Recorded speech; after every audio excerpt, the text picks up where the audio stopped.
लक्ष्मण, तुम लोग तो सचमुच पगले हो। मेरी इतनी सी बात से विफल हो गए कि मैं तुम लोगों को कोई दंड दे रहा हूं।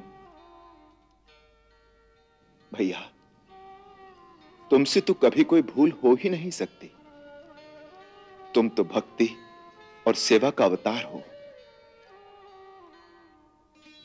इतिहास को जब भी एक आदर्श भाई की उपमा की आवश्यकता होगी तो केवल एक ही नाम सामने आएगा,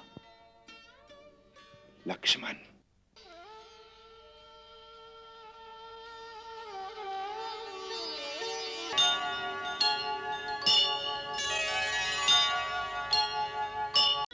कि मैंने आपको कितने दुख दिए हैं, आपने मेरे लिए कितने कष्ट सहे हैं।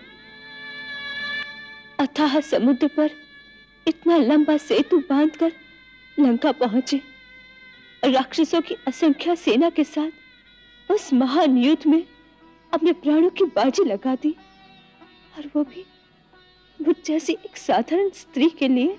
सीते, ये तुमसे किसने कह दिया कि तुम एक साधारण स्त्री हो? महाराज, अब तो गंभीर हो गए। मैंने उपहास में कह दिया। सीते, सीता और राम का संबंध कोई उपहास का विषय नहीं है। यह तो एक छोटा सा समुद्र था। तुम्हारे लिए यदि धरती से किसी दूसरे लोक तक सेतु बांधना पड़े तो मैं वहां भी पहुंच जाऊंगा।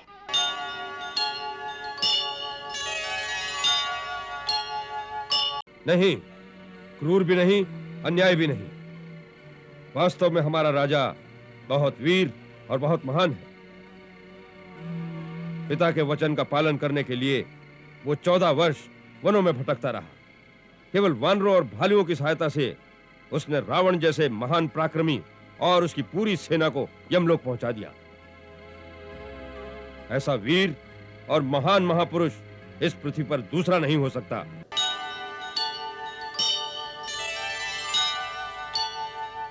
महाराज एक योगी के पास कुछ मांगने जा रहे हैं, अपना ऐश्वर्य और पराक्रम दिखाने नहीं जा रहे हैं। देवी, भिक्षा खाली झोली में ही डाली जाती है। एक महात्मा के पास अपना वैभव दिखाने जाओगे तो सोने चांदी की चमक दमक और अहंकार ही लेकर आओगे। आपने सत्य कहा गुरुदेव। ऋष्यशृंग मुनि के द्वार पर राजा दशरथ नहीं, भिक्षुक दशरथ नंगे पांव जाएगा। आशीर्वाद दीजिए। तुम्हारी मनोकामना सफल होगी राजन।